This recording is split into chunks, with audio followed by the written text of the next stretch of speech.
Hi everyone, thank you so much for being here with me today, where we're going to talk about making beautiful puffy cookies. I really wanted to have this down to a 90-second reel, but I just have too many fun things that I want to share with you. Here's one of them. When I am doing this kind of repetitive pattern using my projector, I like to put down some parchment paper and outline my cookie using Pam Kennedy's cookie coal.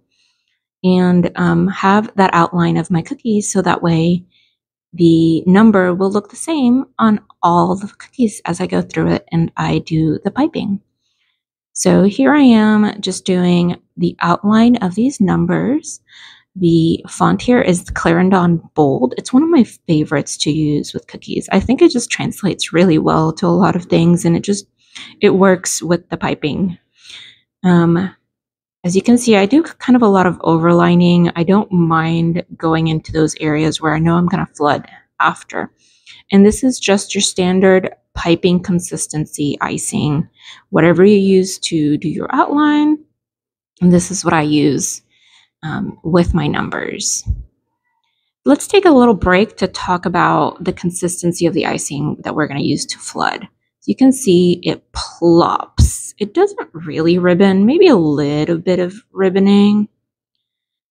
And it does settle back into itself with just a tiny little bit of help. Let's see that again. See, it goes down and it's just kind of plopping. It's not super loose, and that I think also helps a lot. So let's get back to our cookie. This is a trick that you can do to help mitigate those craters, and it is punching little holes in your flood base icing. I don't know why this works, but I think that it enhances the airflow underneath and it increases, or I guess decreases drying time. It makes it dry faster, which is really the big trick to avoiding craters, is you want to decrease that drying time. And so now after this, I am going to put in what I like to call my scaffolding. Cratering happens because as the icing is drying, it loses that puffiness that is caused by the surface tension of the water inside of it. The water evaporates and the surface tension is broken.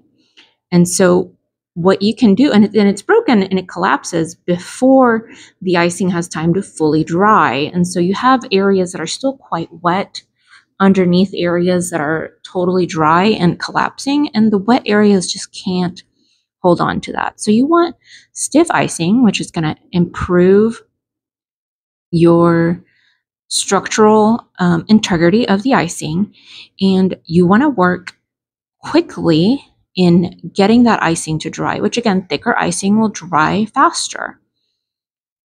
And that is one of the biggest things to avoid craters, is decreasing drying time, making it faster. And ways that you can do that are using a dehydrator. I personally use the dehydrate function on my multifunction toaster oven. It's a air fryer toaster oven, and it also has the dehydrate function.